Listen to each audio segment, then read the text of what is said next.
In this video, I'm discussing my theory that Zarathustra, the main character of Nietzsche's most famous book, Thus Spoke Zarathustra, is actually the last Christian saint whom Zarathustra meets on his way down from his mountain in the prologue of the book.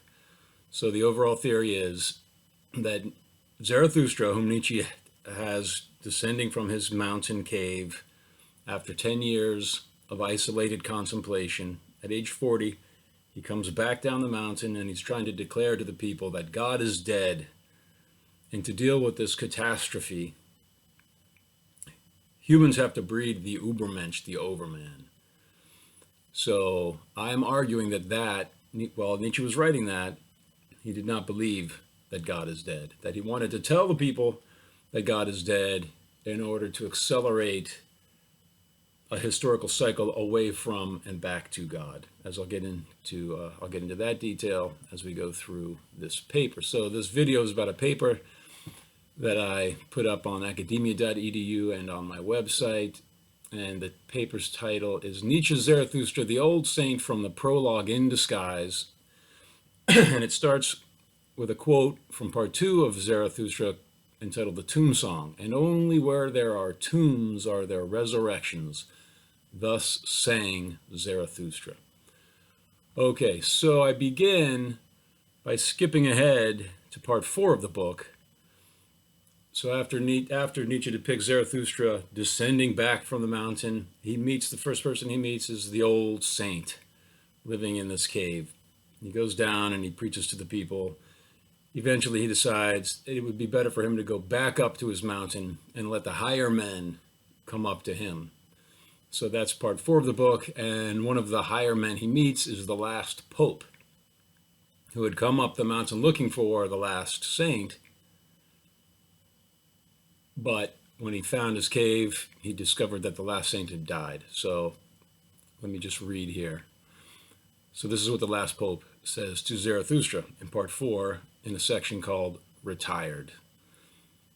But now he himself was dead, the most pious man, the saint in the forest, who constantly praised his God with singing and humming. I did not find him when I found his cave, but there were 2 wolves inside howling over his death, for all animals loved him. So I ran away. Had I come then to these woods and mountains in vain, then my heart decided that I should seek another man, the most pious of all those who do not believe in God, that I should seek Zarathustra. And then a little later he says, "O Zarathustra, with such disbelief, you are more pious than you believe. Some God in you must have converted you to your godlessness." All right, so the last pope comes up the mountain looking for the last saint, but he discovered that the last saint is dead. However, importantly, his body was not in the cave. 2 wolves were inside howling because all animals loved him.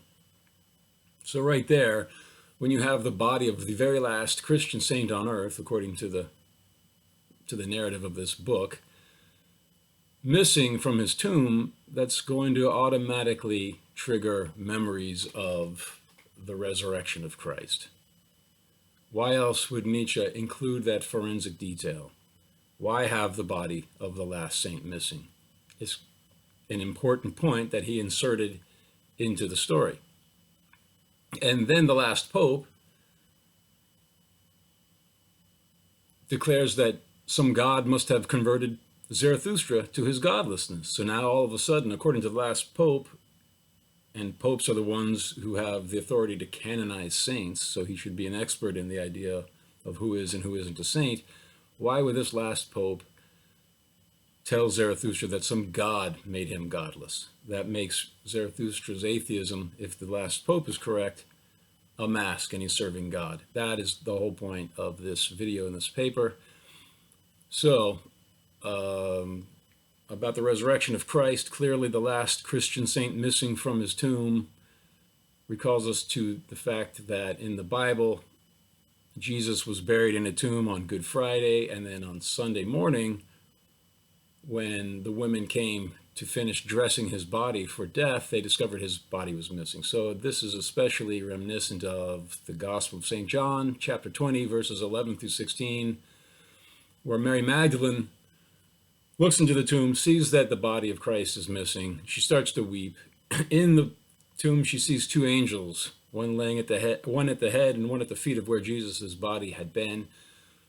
They ask her why she's crying. They said, because someone has taken away my Lord. She goes out of the tomb, or stops looking into the tomb, and notices a man there whom she thought was the gardener. And then she said, Sir, if thou hast taken him hence, tell me where thou hast laid him, and I will take him away. Jesus saith to her, Mary. She turning saith to him, Rabboni, which is to say, Master. So, at first, Mary Magdalene didn't recognize Jesus. She thought he was the gardener, that maybe he took the body out of the tomb and put it somewhere. Similarly, the last pope, he's looking for the last Christian saint. His body's missing, and then he talks to Zarathustra. So there seems to be some kind of a parallel here. And I'm saying Zarathustra is the last saint, and the last pope even hints at that by telling him that some god in you must have converted you to your godlessness. And we will return to the issue of two wolves in the cave and the fact that all animals loved the last saint. All right, so here I'm continuing in this paper here. I said, we know that Nietzsche was thinking of Christ's resurrection while writing Thus Spoke Zarathustra, because in part 2, the section entitled The Tomb Song ends as follows, and only where there are tombs are there resurrections. Thus sang Zarathustra. That's part 2 of the book, The Tomb Song. Then later in part 2, Zarathustra says, This counsel, however, I give to kings and churches and everything that is weak with age and weak in virtue. Let yourselves be overthrown so that you may return to life and virtue return to you. Then in part 4, one of the two kings that Zarathustra meets, the two kings are other higher men that come up the mountain to meet Zarathustra. One of them says, Now it happens that solitude itself grows weary and breaks, like a tomb that breaks and can no longer hold its dead. Everywhere one sees the resurrected. So that's part 4 of the book in a section entitled The Welcome. Okay, so the last pope said, Zarathustra, some god in you must have converted you to your godlessness. Later in part 4, two other higher men imply the same thing. The ugliest man says, Zarathustra, he himself sometimes seems to me like a beautiful mask of a saint, like a new strange masquerade in which my evil spirit, the melancholy devil, enjoys himself. That's part 4, the Song of Melancholy, part 2. So then the old magician says, Not by wrath does one kill, but by laughter. Thus you once spoke, O Zarathustra, you hidden one, you annihilator without wrath, you dangerous saint. You are a rogue. So that's part 4, the Ass Festival, number 1. Okay, so writing here in this paper, I argued that Nietzsche's Zarathustra is the old saint and hermit from the Prologue who roguishly intends to kill atheism with laughter by pretending to be its ultimate advocate, thereby tricking those who embrace his teachings into becoming the butt of a world historical practical joke. Although my theory that Zarathustra is the old hermit and saint disguised as an atheist may sound ridiculous, later in part 4, Zarathustra asks, Well, he said, have not the most ridiculous things always happened among us old hermits and saints? That's part 4 of the book, The Shadow. So he calls himself a hermit and a saint. So for me to say that Zarathustra is the last saint, the old hermit and saint that he meets in the Prologue, is a lot more plausible when Zarathustra himself talks about ridiculous things happening among us old hermits and saints. All right, so going back to the Prologue, Zarathustra, at age 30, he goes up the mountain. At age 40, he comes back down, overfilling with wisdom to share with the people. And he meets the old saint, and this is what the old saint says to Zarathustra. Do not go to man. Stay in the forest. Go rather even to the animals. Why do you not want to be as I am, a bear among bears, a bird among birds? And what is the saint doing in the forest? Asked Zarathustra. The saint answered, I make songs and sing them, and when I make songs I laugh, cry, and hum. Thus I praise God. With singing, crying, laughing, and humming, I praise the God who is my God. But what do you bring us as a gift? When Zarathustra heard these words, he bade the saint farewell and said, What could I have to give to you? But let me go quickly, lest I take something from you. And thus they separated, the old one and the man, laughing as two boys laugh. But when Zarathustra was alone, he spoke thus to his heart. Could it be possible? This old saint in the forest has not yet heard anything of this? That God is dead? All right, so that's the first time we read the phrase God is dead in Thus Spoke Zarathustra. I am arguing that even though Zarathustra's talking to the old saint as if they're two different people, if you read the rest of the book, you'll realize Zarathustra is the old saint, now pretending to be an atheist. All right, so I'm just going to continue with the evidence for that. So the old saint says, I praise God with singing, crying, laughing, and humming. I praise the God who is my God. Now we're skipping ahead to part 2, where Zarathustra, like the old saint, claims to be God's advocate and then sings a song for his laughable God who cries as he asks lovely forest girls for a dance. So this is from part 2 of Thus Spoke Zarathustra in a section called The Dancing Song. So Zarathustra, he's walking through the forest and he comes across lovely girls dancing. And when they see him, they get embarrassed and they stop dancing. And so here's what he says. Do not cease dancing, you lovely girls. No killjoy has come to you with evil eyes, no enemy of girls. God's advocate am I before the devil, but the devil is the spirit of gravity. How could I, you light-footed ones, be an enemy of godlike dances or of girls' feet with pretty ankles? Indeed, I am a forest and a night of dark trees, but he who is not afraid of my darkness will also find rose slopes under my cypresses, and he will also find the little god whom girls like best.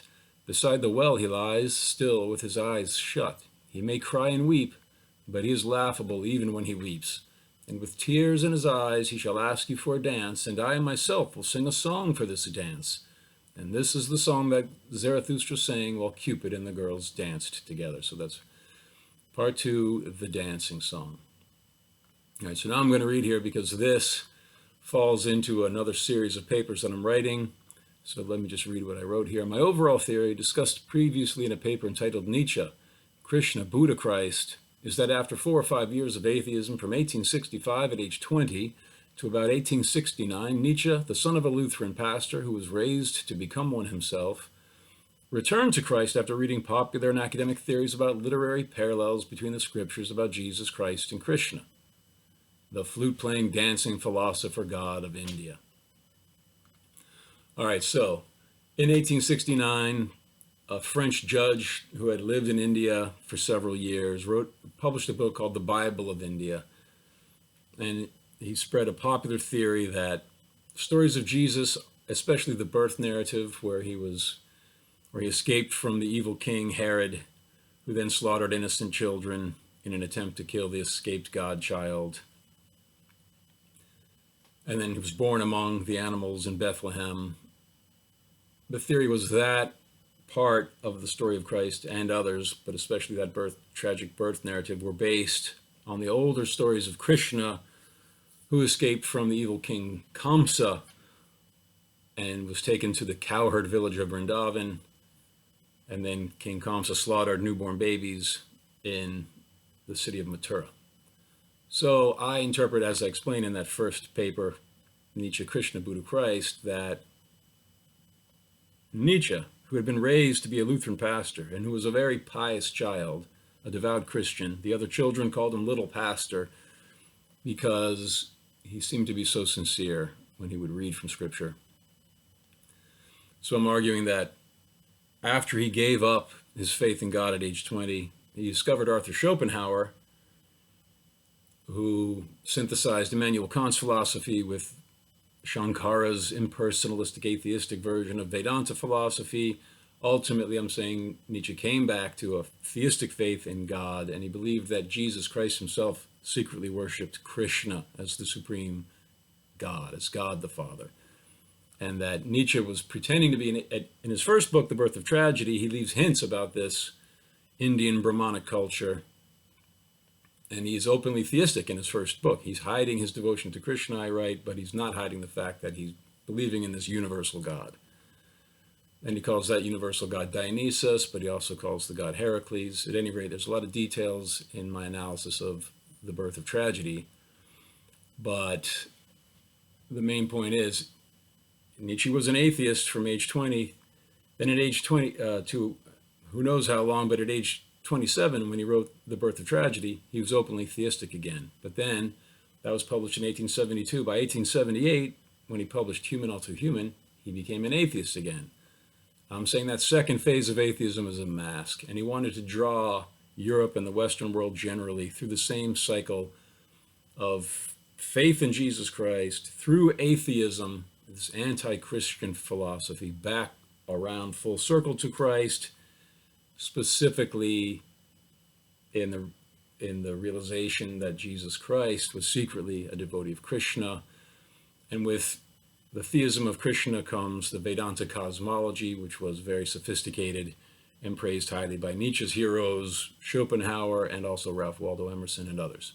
But that's a whole nother ball of wax. The main thing in this video I'm going over and in this paper is simply that Zarathustra and Thus Spoke Zarathustra is the last saint disguised as an atheist. Okay, so to support that, I'll go to the very concluding section of part 1 called On the Gift-Giving Virtues, number 3. So now I go alone, my disciples. You too go now, alone. Thus I wanted. Go away from me and resist Zarathustra. And even better, be ashamed of him. Perhaps he deceived you. The man of knowledge must not only love his enemies, he must also be able to hate his friends. Now I bid you lose me and find yourselves, and only when you have all denied me will I return to you. Verily, my brothers, with different eyes shall I then seek my lost ones. With a different love shall I then love you. And then he concludes, dead are all gods. Now we want the overman to live. On that great noon, let this be our last will. So that's the very last section of part 1. And it's entitled On the Gift-Giving Virtue, number 3. So, why would Nietzsche have Zarathustra conclude part 1 of Thus Spoke Zarathustra by telling his disciples, resist me, be ashamed of me, maybe I lied to you, only when you have denied me will I return to you. And then at the very end, he says, dead are all gods. So I'm going to read what I wrote here. It says, I say, it seems unlikely that Nietzsche, through the mouth of Zarathustra, would end part 1 of his favorite and most famous book by making such a big deal over a small deception, a little white lie. In other words, it seems incongruous for Zarathustra to implore his disciples, and therefore Nietzsche's readers, to be ashamed of him, to leave him and deny him because he may have told them some trivial fib. It seems much more likely that to warrant such a dramatic and self-censorious warning, he must have lied about something proportionately significant. So the obvious issue about which he could have told such a consequential lie is the death of God. And yet that's exactly how he ends the warning that he may have lied to them. So I'm saying, after warning them that he's been deceiving them, that they must reject him and deny him, he reasserts the lie that he warned them against. That's my interpretation of that. So continuing here in the paper, the theme of lying for a good cause permeates Thus Spoke Zarathustra. Earlier in part 1, Zarathustra says, in him who would be just through and through even lies become kindness to others. That's section 1, on the adder's bite. Then in part 2, Zarathustra asks, but what was it that Zarathustra once said to you, that the poets lie too much? But Zarathustra too is a poet. Do you now believe that he spoke the truth here? Why do you believe me? The disciple answered, I believe in Zarathustra. But Zarathustra shook his head and smiled. Faith does not make me blessed, he said, especially not faith in me. But suppose somebody said in all seriousness, the poets lie too much. He would be right. We do lie too much. So that's part 2 of the book on poets. So he's saying he's a lying poet.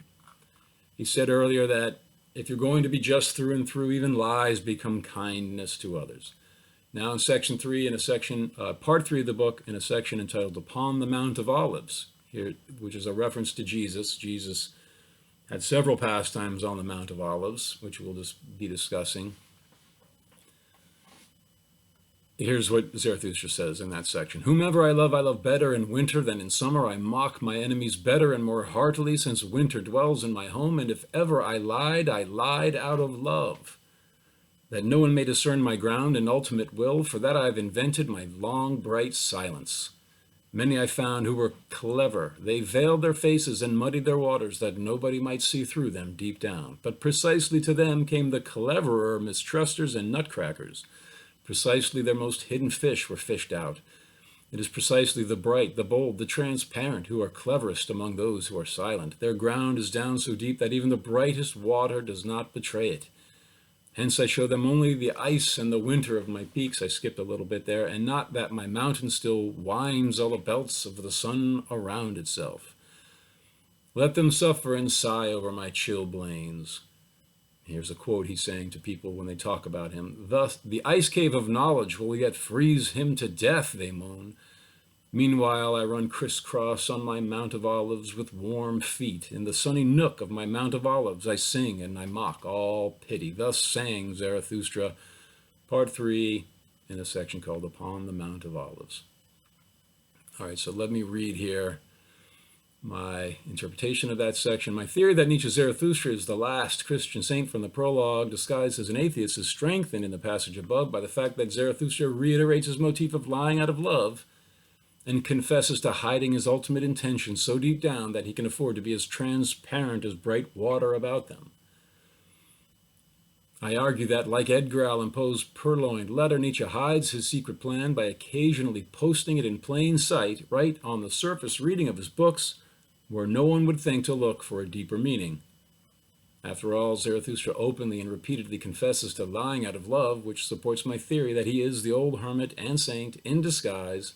As we saw above, he even asks, have not the most ridiculous things always happened among us old hermits and saints? All right, that's part 4, the shadow. Moreover, that Zarathustra confesses to lying out of love on his own personal Mount of Olives recalls us to Christ, who was upon the Mount of Olives in Jerusalem when, among other things, he predicted the destruction of that city, his own triumphant return, and the final judgment day, and upon which he later had his passion in the Garden of Gethsemane on the night before his crucifixion.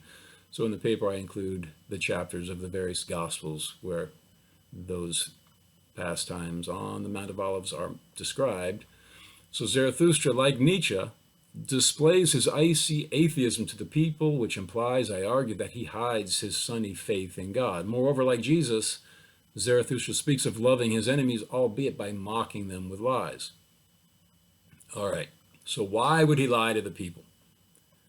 So now I'm going to read what I wrote about that. My theory is that Nietzsche lies to his readers about God being dead and humans becoming overmen to hasten an ego explosion in some of them, which he saw as a prerequisite for returning to God. I argue that Nietzsche wants to draw some of his readers, especially the college-aged young men among them, through the same psychological cycle away from and back to God that he had endured, a disintegrating ego inflation, resulting in an ego death and resurrection. The theory that Zarathustra wants to subject his disciples to an explosive ego inflation shines a new light on the following passage from part 4. So this is in a section called The Magician. Many have I seen, swollen and straining, and the people cried, behold, a great man. But what good are all bellows?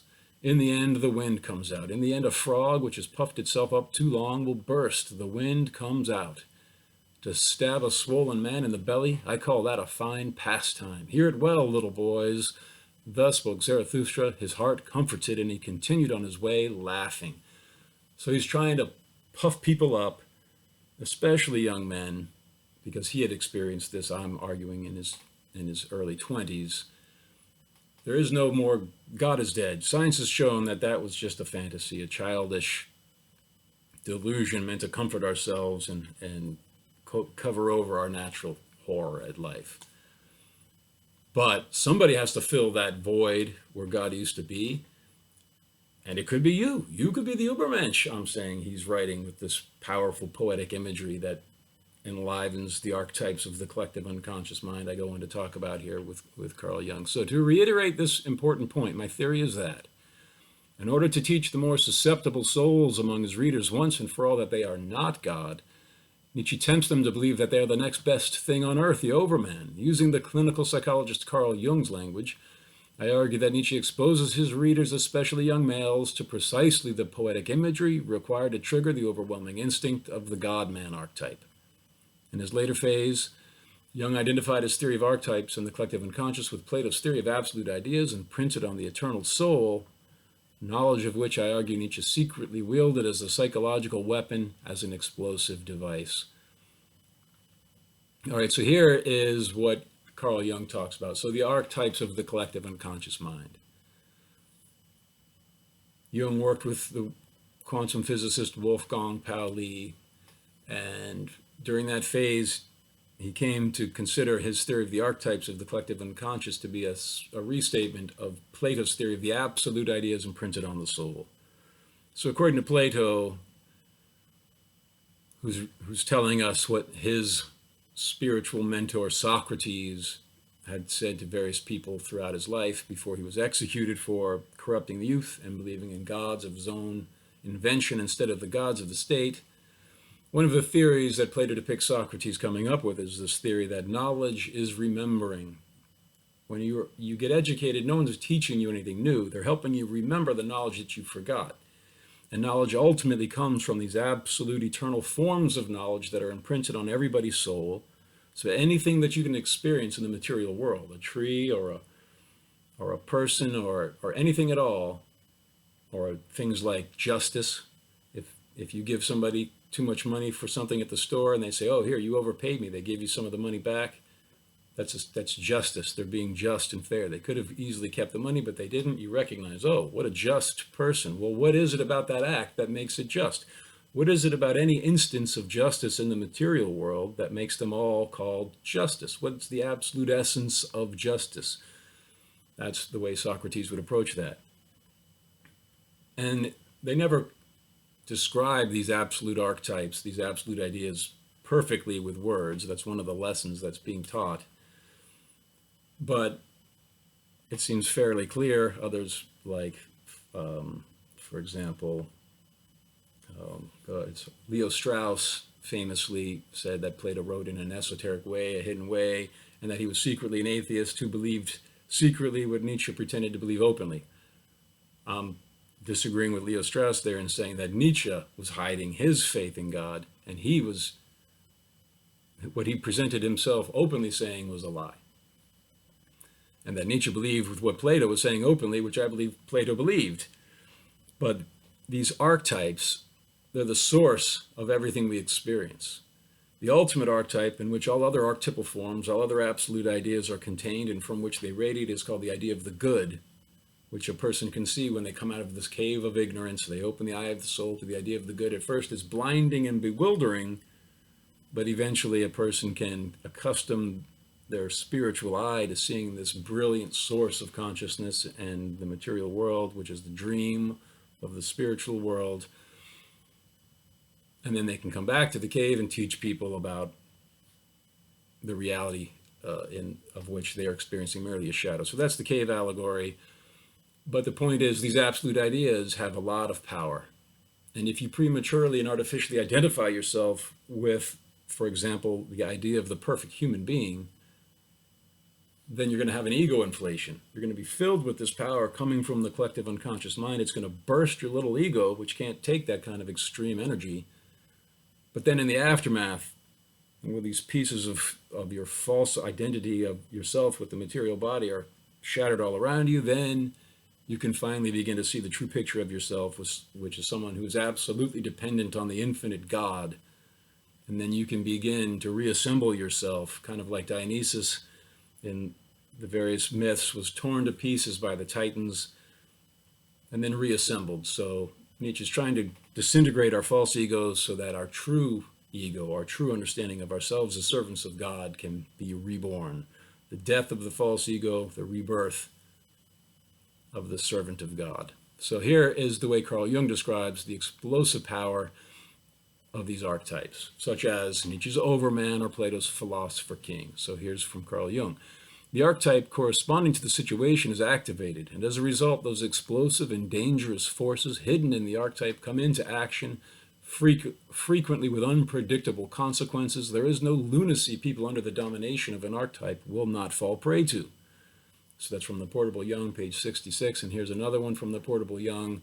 Many fathomless transformations of personality, like sudden conversions and other far-reaching changes of mind, originate in the attractive power of a collective image, which can cause such a high degree of inflation that the entire personality is disintegrated. It's page 93 of the Portable Young. So that's what Nietzsche's trying to do in Thus Spoke Zarathustra. He's intentionally trying to trigger us an ego inflation to the point of explosion. So I argue that Although Jung argues that Thus Spoke Zarathustra is a symptom of Nietzsche's own radical ego inflation, and I point out the pages where he mentions that in the Portable Jung, I argue that, like an actor using the method acting technique, Nietzsche risked insanity by wearing a mask meant to lure his readers toward that fate. Like Dionysus luring King Pentheus toward his tragic death in Euripides' play The Bacchae, step by step Nietzsche draws his young readers down the initiatory path of the disintegrating ego inflation. He strews the trail with tempting morsels dropped from God's own banquet table, brilliant gems of psychological insight meant, ironically, to deceive his prey into identifying with the archetypal overman so that they may experience firsthand the ego-shattering power of God, the ultimate archetype and source of all others, whose infinite brilliance blinds and bewilders the freshly opened eye of the soul. From the humiliating death of sophomoric false egos, wise devotees of God may be born. All right, so that's the strategy I'm saying Nietzsche's using. He understands the psychodynamics of the collective unconscious mind. Freud and Jung both pointed to Nietzsche as their precursor, as the beginning of the science of psychology. Nietzsche pointed to Dostoevsky, others point to Kierkegaard, but certainly Nietzsche was one of the pioneers of psychoanalysis, at least according to the pioneers of clinical psychology, Freud and Jung. All right, so continuing here in this paper, this is page 9.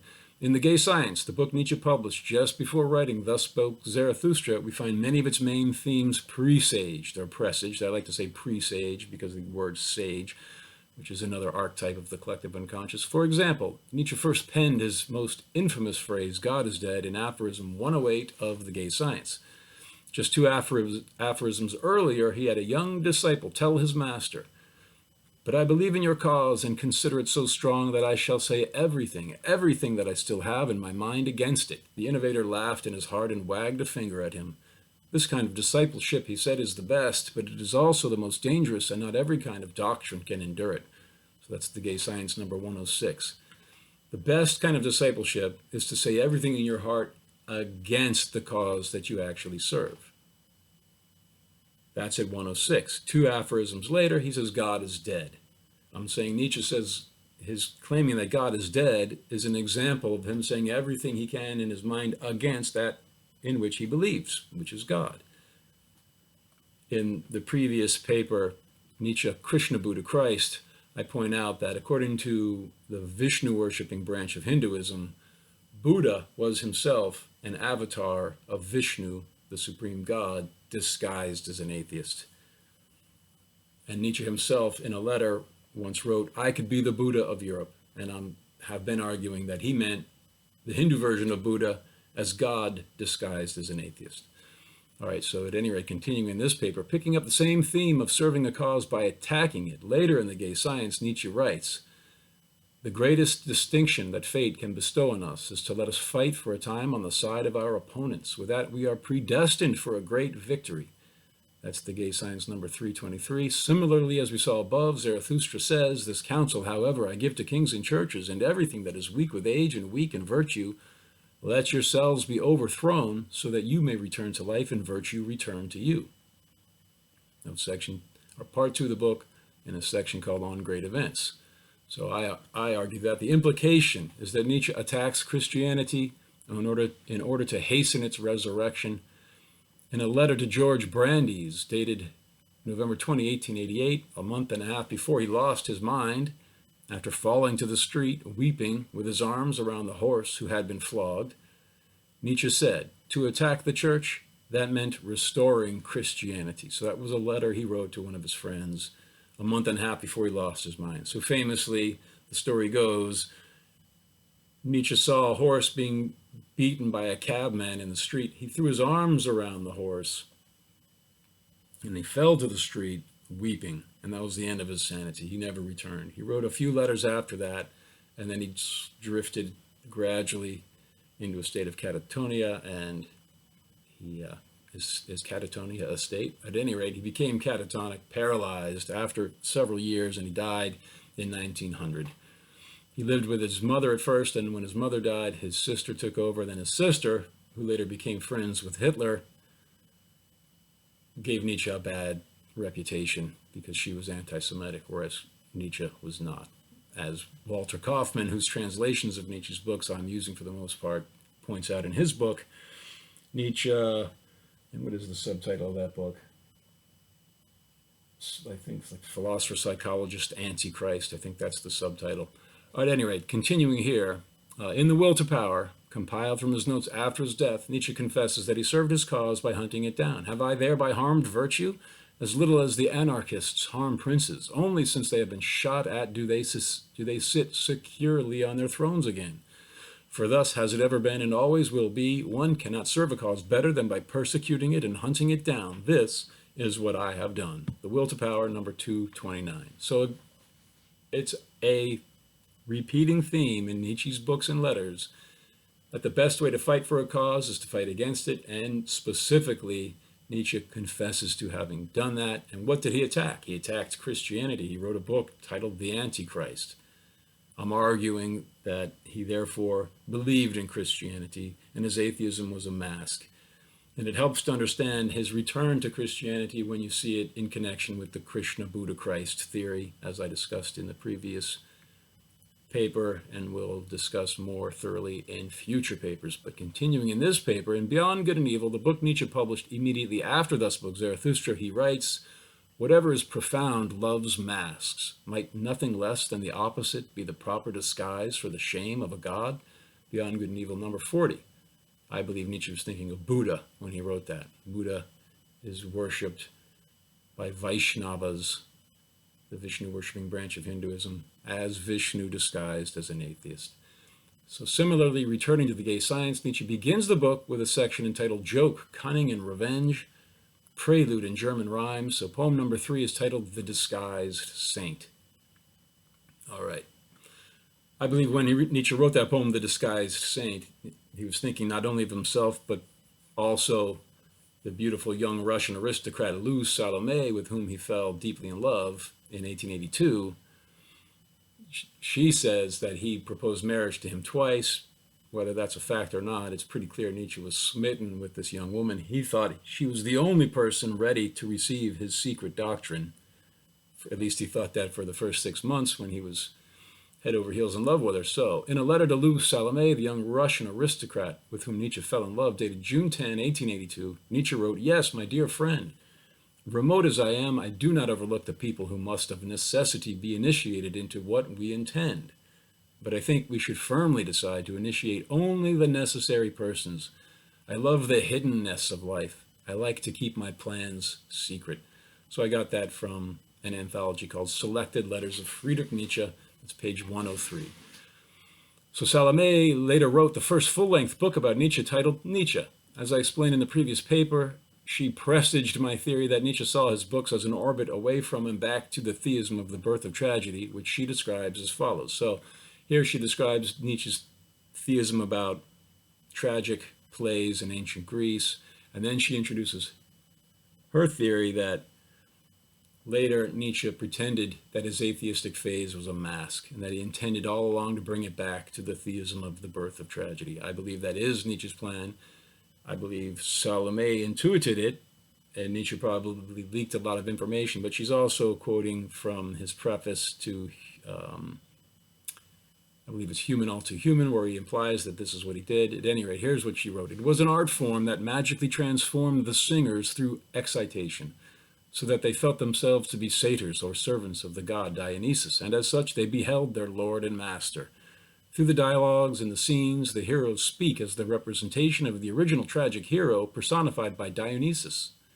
They are the apparent masks behind which divinity is present."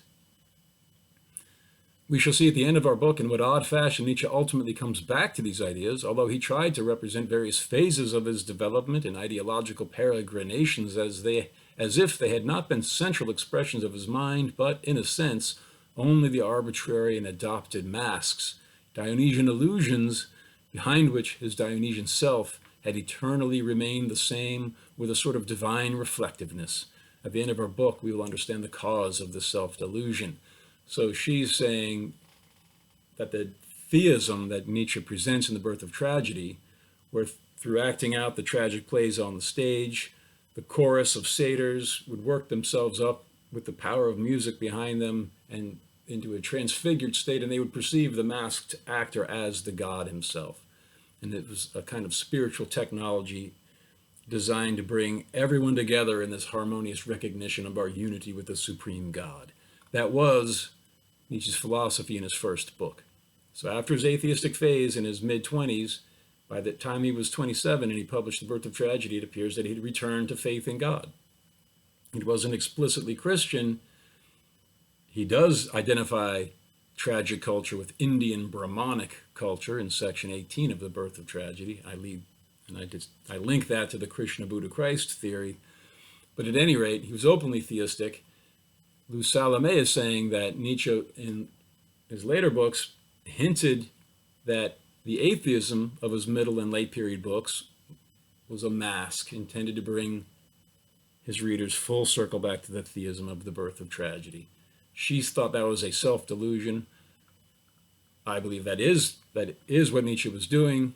And if Salome had been following the argument that I'm laying out here, I think she would have probably seen, wow, he really was doing that all along. So about a month after Nietzsche finally broke from Salome forever, so she was going out with Paul Ray, Lou Salome, Paul Ray, and Nietzsche had this kind of menage a trois without sex. Nietzsche wanted Salome for himself. He was jealous. Eventually, Lou and Paul went away, and Nietzsche was shattered. This was his last attempt at finding a woman that he could live with. He retreated to the ice caves of his knowledge and Thus Spoke Zarathustra. We know how much it hurt him because he wrote a letter to Franz Overbeck on February 11th, 1883, which I say should dispel any doubts about one fact at least. Nietzsche believed he was hiding some monumental mission, the weight of which was crushing him to pieces. So here's bits and pieces of that letter that he wrote to his friend just about a month or so after he broke with Lou Salome. He says, "I think I shall inevitably go to pieces unless something happens. I have no idea what. I have to bear such a manifold burden of tormenting and horrible memories. Not for a moment have I been able to forget, for instance, that my mother called me a disgrace to my dead father." His father had been a Lutheran pastor. He died when Nietzsche was only 4 years old. So continuing in this letter, he says, "I shall say nothing of other examples, but the barrel of a revolver is for me now a source of relatively pleasant thoughts." So he's got suicidal fantasies. He's so burdened with these horrible memories. So this is the key paragraph here. "My whole life has crumbled under my gaze, this whole eerie, deliberately secluded secret life, which takes a step every 6 years and actually wants nothing but the taking of this step, while everything else, all my human relationships, have to do with a mask of me, and I must perpetually be the victim of living a completely hidden life." So, as he will go on to write in Thus Spoke Zarathustra, right after writing this letter, Zarathustra always says, I'm lying to you. Maybe I'm lying to you. I think I am lying to you. I'm definitely lying to you. I'm a poet and I'm a liar. Oh, this is ridiculous. I'm an old saint and hermit. Why do you believe me? Only when you deny me will I return to you. So clearly, in his real life, writing to his friend, he says, I live a completely hidden life. What completely hidden life are you living? Why do you need to live such a completely hidden life to the point of imagining a barrel of the revolver to your head? What is so important that you have to hide it? And I'm saying the secret is what I've been arguing in this paper. So I'm arguing that Nietzsche's second phase of atheism was a mask intended to spark a false ego explosion in his young readers and whole generations in the future by tricking them into thinking they could become God's replacement on earth. That catastrophe, he believed, was required to bring Christendom full circle back to God. So, returning to the gay science in a section entitled The Explosive Ones, Nietzsche, who had been a college professor for 10 years, discusses, quote, how much the energy of young men needs to explode, unquote. Okay, so young men have this psychic energy that needs to explode. So then Nietzsche says they are therefore seduced to any cause that seems like a lit fuse, that it's about to explode. And with that knowledge, subtle seducers therefore know the art of arousing expectations of an explosion. Reasons are not what wins over such powder kegs. That's the gay science number 38. So he's trying to explode young men's egos. That's why he's saying God is dead. You can be the Ubermensch. Returning now to Thus Spoke Zarathustra, section 3, in a part 3 in a section called On Old and New Tablets, number 20. He says, "Oh, my brothers, am I cruel? But I say what is falling, we should still push. Everything today falls and decays. Who would check it? But I even want to push it. Do you know the voluptuous delight which rolls stones into deep depths? These human beings of today, look at them, how they roll into my depth. And he whom you cannot teach to fly, teach to fall faster." So he's trying to accelerate some kind of a psychological downfall or an explosion to turn these young powder kegs, to light the fuse, blow it all up, and then in the aftermath, put the pieces back together and return to God. As I'm saying that, I was thinking of that song. I forget who sang it. I know the band in my mind. I forget the name, but one of the phrases is, "Pick up the pieces and go home. And is it over now? Do you know how? Pick up the pieces and go home." So Nietzsche's lured people into believing I can be the acme of human evolution. I can be the Ubermensch, the Overman. Boom! All right. The subtitle of Thus Spoke Zarathustra is A Book for All and None. He knew most people wouldn't be affected this way, but he was hoping that some select few students he could lure into this path with the intention ultimately of preparing them to become the true acme of human evolution, which I believe, Nietzsche believed, is a humble servant of God. All right, so then continuing in the paper, this is page 13, I say, so after Zarathustra tried to preach his message down to the people, eventually he figured, this isn't working, I'm going to go back up to my mountain, let the higher men who I really need to speak to come up to me. So one of the people he met back on his way back to his mountain cave was the last saint. So now, this is coming back to the main essence of Zarathustra, is the last saint disguised as an atheist. So here's what the last pope said to Zarathustra. I've expanded on what we started with at the beginning of this video. So this region, this is the last pope. He's up in the mountain in the forest. He's telling he just encountered Zarathustra. So this region is remote and strange to me, and I have heard wild animals howling, and he who might have offered me protection no longer exists himself. I sought the last pious man, a saint and hermit, who alone in his forest had not yet heard what all the world knows today.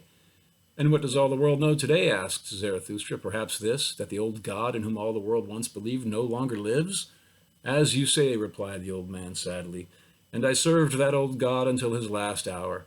But now I am retired, without a master, for behold, I am the last pope, a festival of pious memories and divine services.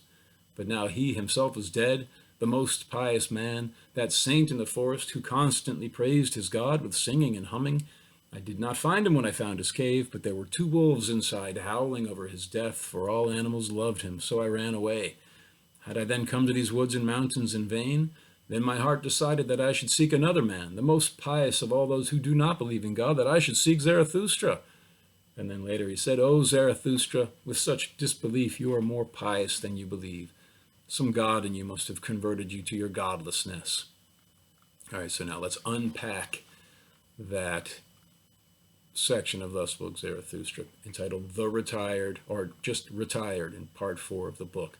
So I argue that the missing body of the last saint is a clue Nietzsche left to indicate that Zarathustra is the last saint in disguise. Why else would Nietzsche include the forensic detail about the saint's missing body? Why else would Zarathustra ask his disciples, have not the most ridiculous things always happened among us old hermits and saints? Why else would the last pope say Zarathustra must have been converted to his godlessness by some god? Why else would the last magician and the ugliest man suspect him of being some kind of a masked saint? Why else would Zarathustra repeatedly confess to being a liar, so much so that he concluded part 1 by telling his disciples that he would only return to them after they rejected his teachings? Why else would he tell kings and churches and everything that is weak with age and virtue, weak in virtue, let yourselves be overthrown, so that you may return to life and virtue return to you? So I just went over all the evidence that we'd presented earlier in the paper. So now, answering those rhetorical questions, I say the dead body of a Christian saint missing from a cave obviously evokes the resurrection of Jesus Christ, whose disciples believed someone had stolen his body from the tomb on the first Easter morning. Indeed, as we saw above, in part 2, in a section entitled The Tomb Song, Zarathustra says, "And only where there are tombs are there resurrections, thus sang Zarathustra." So then I go into a part of this paper where I point out that Nietzsche only included the phrase, "Thus sang Zarathustra," in 4 sections of the whole book, and that those 4 sections indicate some link. The fact that he uses that phrase indicates a link between them. The first 3 come in a row. So the first instance is the night song, which ends as follows. "Night has come, now all the songs of lovers awaken, and my soul too is the song of a lover. Thus sang Zarathustra." So then the night song is followed by the dancing song, where Zarathustra sings a song for the little god whom girls like best. And in that section, not at the very end, but in the middle of it, he said, "Thus sang Zarathustra." Then after the dancing song, so I'm saying that the little god whom girls like best is Krishna, and he was thinking of the Rasa Lila dance. So the tomb song comes right after the dancing song, which comes right after the night song. So they all have this phrase, "Thus sang Zarathustra." And then the fourth instance of Nietzsche using the phrase, "Thus sang Zarathustra," comes at the end of the section titled "Upon the Mount of Olives," which we discussed earlier. So, to recap, Nietzsche only writes "Thus sang Zarathustra" in 4 sections of Thus Spoke Zarathustra. The first is about the song of lovers awakening in the night and his own soul as the song of a lover.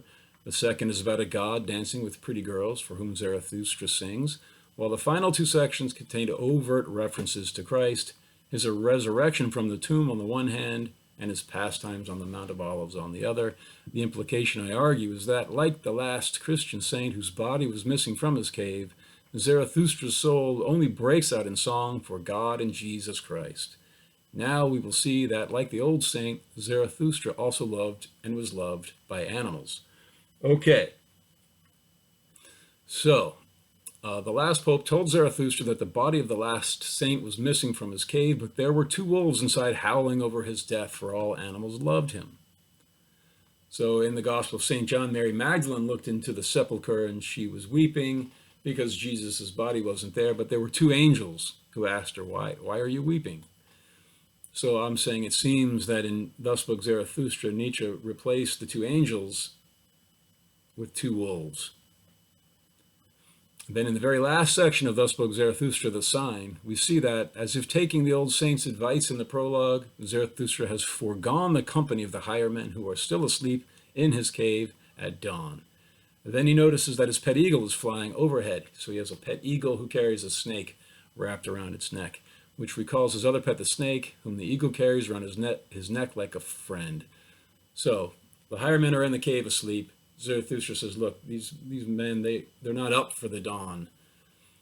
And he looks up and he's seeing the sunrise, and he hears his own pet eagle. He says, with eagle talons he grasps for the new light. You are the right animals for me. I love you, but I still lack the right men. Thus spoke Zarathustra. But then it happened that he suddenly heard himself surrounded as by innumerable swarming and fluttering birds. But behold, here it was a cloud of love and over a new friend. So the image he puts that I cut out is an arrow, a cloud of arrows swarming around him, but this was a cloud of loving birds. So he's surrounded by this flock of doves. And then while he's gently warding them off, he puts his hand down into the mane of a lion. A strong lion licked away the tears that fell on his hands, and it roared and growled shyly. Thus did these animals do. So that's in The Sign, which is the last section of part 4, which is the last part of the book. So actually, let me read this part again. So, then flew the doves to and fro, and perched on his shoulder, and caressed his white hair, and did not tire of their tenderness and joyousness.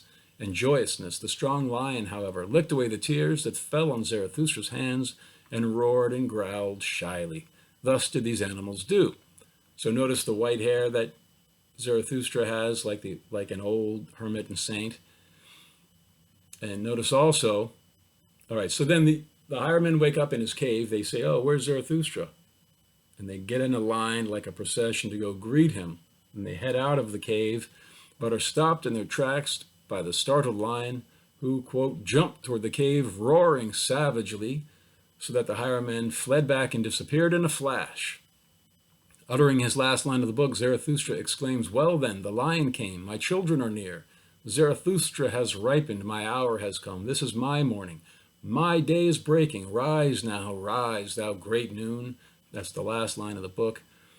All right, so the eagle, the snake, the doves, and the lion all loved Zarathustra just like the birds, bears, and wolves love the last saint, because I argue Zarathustra is the last saint disguised as an atheist.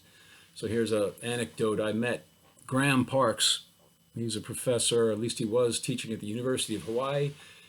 He contributed to and edited and presented an anthology entitled Nietzsche and Asian Thought, which I referred to a lot in my theory about Nietzsche being secretly a devotee of Krishna.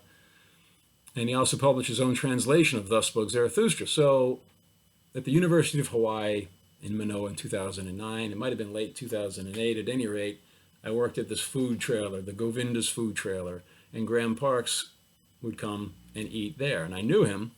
I wasn't in his department, I was in the political science department, but at any rate, I was happy to discover that he was also teaching at the University of Hawaii, and I shared my theory with him about Zarathustra being the last saint in disguise. And why is the last saint's body missing?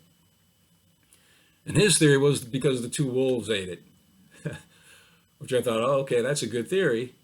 It doesn't, seem to harmonize with the last saint saying all the animals loved him. But then he says, yeah, they loved him like we might love a delicious meal, as in yum yum. Those were his words, yum yum. All right, so it's a plausible, interpretation. And then I write here, this is the bottom of page 16 of this paper, that interpretation gains plausibility by the fact that near the end of the prologue, Zarathustra carries away the dead body of the fallen tightrope walker and buries it in the hollow of a tree to protect it from being eaten by wolves. So here's a quote in the prologue of Thus Spoke Zarathustra, section 8. "So he laid the dead man in a hollow tree, for he wanted to protect him from the wolves.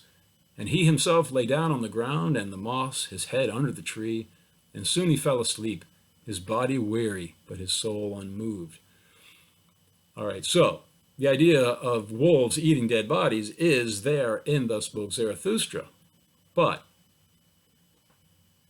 did the wolves eat the body of the last saint? That seems very unlikely, because the last saint had this magical power over the animals, just like Zarathustra did.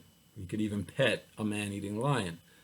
And we'll recall now, section 4, the retired, the last pope, he told Zarathustra, "I've heard wild animals howling, and he who might have offered me protection no longer exists himself." So we saw Zarathustra protecting the body of the tightrope walker. So that's another section, which I didn't cover in this video. Tightrope walker between two, he mentioned these two cliffs, beast and overman, and there's a tightrope between over the abyss, and that tightrope is man, the human species, is a dangerous across from animal to Ubermensch.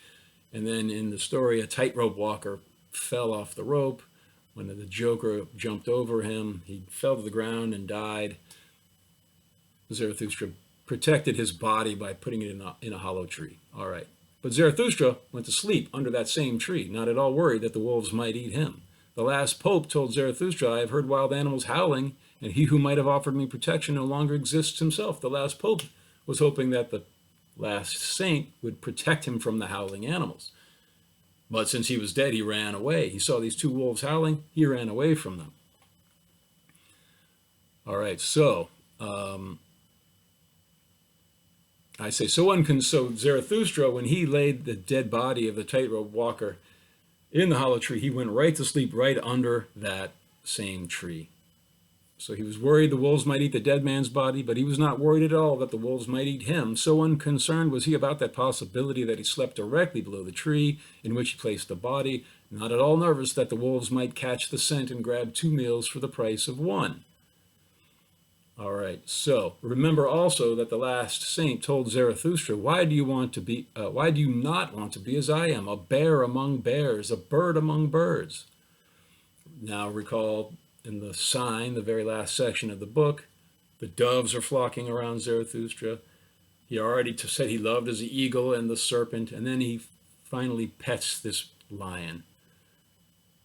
The lion roared at the higher men when they tried to come out of the cave, but he fawned at Zarathustra's feet like an adoring dog. So if the man-eating lion loves Zarathustra and did not eat him, then it is reasonable to assume that the two wolves in the last saint's cave had not eaten his body either, but were howling rather because, as the last pope said, all animals loved him. I argue that the wolves were howling because they missed their master, the last saint, not because he had died, but because he had abandoned his former cave to roam about disguised as Zarathustra, the godless. So that is the end of this paper, and it turns Thus Spoke Zarathustra on its head. I think it transforms the book into kind of a helter-skelter collection of brilliant poetic imagery and gives it a very definite plan. And that what seems to be his own ego inflation and the beginnings of a psychotic state, I'm saying, was feigned. It was a mask with a very precise intention to spark an ego explosion, especially in his young men readers, college-age young men, so that in the aftermath of that humiliating false ego explosion, they might be exposed to the truth of their actual situation as helpless souls who need to surrender to and serve God, just like the last saint had done in his life. And I'm arguing Zarathustra is the last saint disguised as an atheist.